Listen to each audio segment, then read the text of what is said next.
బాగున్నారా? నేను మీ తేజస్విని. ఈరోజు నేను పిండి దోశ అయితే చేస్తున్నాను అనమాట. గోధుమ పిండి కావాల్సినవి అన్నీ చూసుకుందాం. దోశ మనకు పిండి, ఇంకా వాటర్, సాల్ట్, వంట సోడా మొత్తం కలుపుకొని మనం నార్మల్గా దోశ పిండి ఎలా చేస్తామో అలా నీట్గా క్లారిటీగా చేసుకున్న తర్వాత మొత్తం మనం చేద్దాం.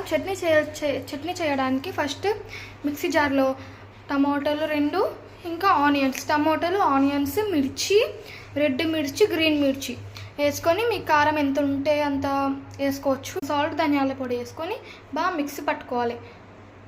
ప్యూర్గా కావాలంటే కొన్ని వాటర్ వేసి మిక్స్ పట్టుకోండి, లేదంటే గట్టిగానే బాగుంటుంది. చూపిస్తాను చూడండి. మొత్తం పేస్ట్ లాగా అయిన తర్వాత దానిలోకి మనం తర్వాత వేసుకుంటే అయిపోతుంది చట్నీ. చూడండి చట్నీ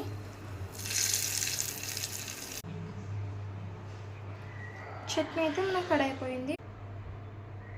చూడండి ఫ్రెండ్స్, దోశలు అయితే చాలా క్రిస్పీగా, స్మూత్గా, చాలా మెత్తగా వచ్చాయన్నమాట. చూడండి, చించుతుంటే కూడా చాలా బాగా నీట్గా బాగా క్లారిటీగా వచ్చాయన్నమాట. చట్నీ కూడా సూపర్, చాలా బాగుంది. చట్నీ మీకు కావాల్సినవి చేసుకోవచ్చు. మీరు కూడా ఇంట్లో ట్రై చేసుకోండి ఒకసారి. Like, share, subscribe my channel. Bye, see you on next vlog. ఇంట్లో ఈ దోశని చాలా సింపుల్గా, నీట్గా, బ్యూటిఫుల్ కలర్తో నీట్గా చేసుకొని తినొచ్చు అనమాట. Bye, subscribe my channel friends.